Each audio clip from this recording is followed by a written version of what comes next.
Most men want success in life, but a very few are willing to actually be obsessed with the habits that create that success. What if you are not where you want to be, not because you lack talent, not because you lack money, not because you lack opportunity, but because of the habits that you have inherited over time in your life? And in this very video, if you're tired of being stuck where you are as a man, if you're looking around you and seeing that this is not the life that you want to have, this is the video for you. I'm going to give you 10 obsessive habits that you need to adopt if you want to see success in your life. The very first habit might sound obvious to you, but from observation, I'm starting to see that a lot of men are actually running away from what I'm about to speak about. It is a simple principle from the olden times that is proven to work over and over again. If you want to see anything happening in your life, you have to work. Make it a habit to work. I had written down laziness as the PowerPoint in this particular paragraph, but laziness should not be your habit. You should shun away from laziness and run towards working. If there's something you can do around you, find something to do if there's nothing to do, and do that which is nearest you.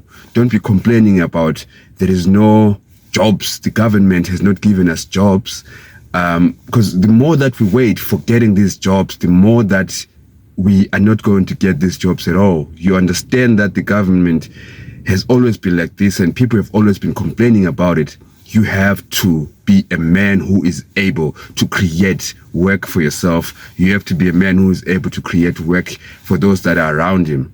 So the first habit, if you want to see success, is to move from where you are and actually do the work and actually hate laziness. The point is this: shun laziness and get to work where you're supposed to get to, and you will start to see results. It's not that deep.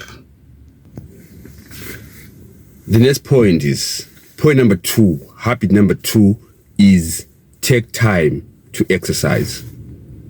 It is a very busy lifestyle that we're living in the cities, a very busy lifestyle that sometimes we spend a long hours sitting, either we're sitting on our work desks or we're sitting in our cars driving, and we don't seem to realize it.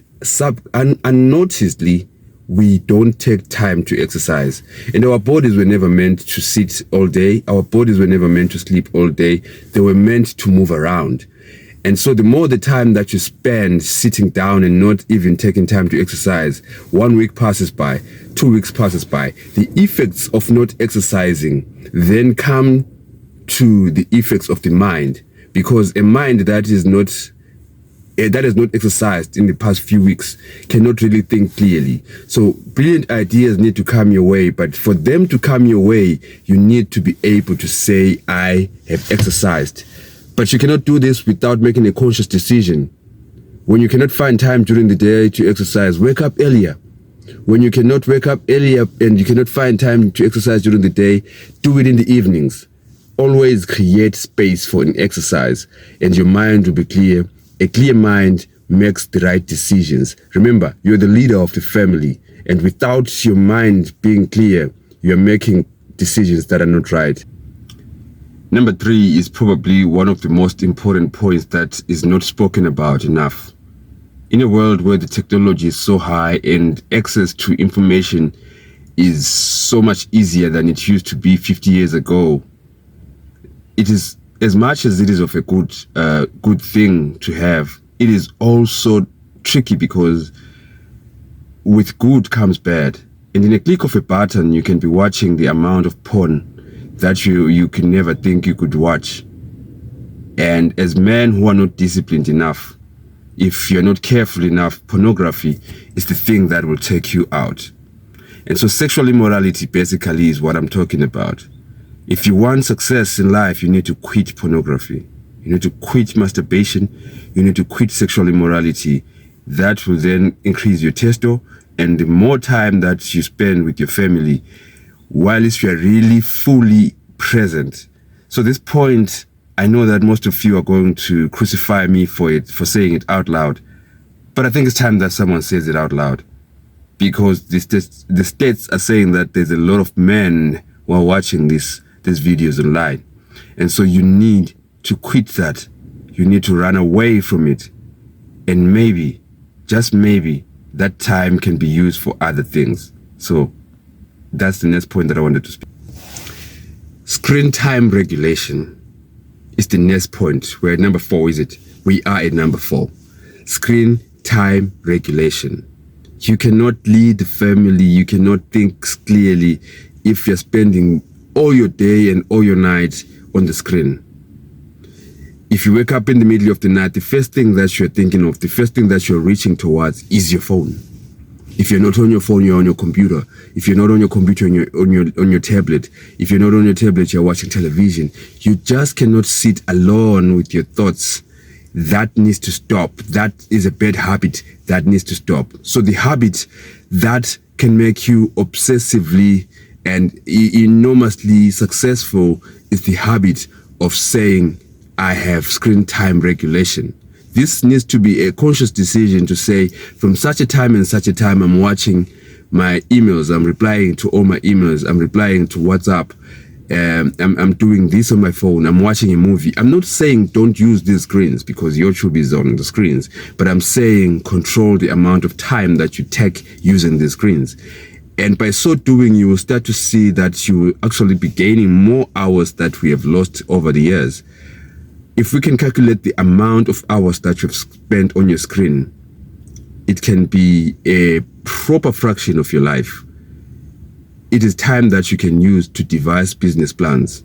It is time that you can use to actually connect with real people that are around you.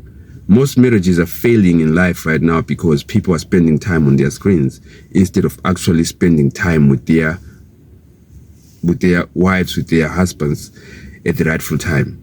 In my home, I've made a rule that at 7 o'clock exactly, it is a no screen time, and everyone needs to put their phones down, whereby on the dinner table, we can actually have meaningful conversations and talk about how the day went and talk about how your wife is actually feeling. And that has helped us a lot to actually connect each and every day. So if you want to be successful, whether in your financial life or even in your relationships generally, moderate your screen time. Excuse me. Number 5, we want to speak about self-sabotage. Other men are defeated even before they start any project in life because they understand, or they think that theirs is the most difficult of the route that they have taken, and they cannot do it anymore. So this then becomes a habit in your mind that you need to shun, that you need to leave if you want to make it out. Self-sabotage, self-negative talk. Mina vele, I cannot do this. I've never, in our family, there's no one who has done this. I don't think I can do this. That becomes your reality. And if you don't think you can do it, guess what? You're not going to do it. If you don't have it in your mind to believe in yourself, then you are not actually going to do it. God has chosen you to actually do the things that you need to do. It is you who needs to do what needs to be done. And so please, let us shun self-negative thoughts and talking bad about ourselves.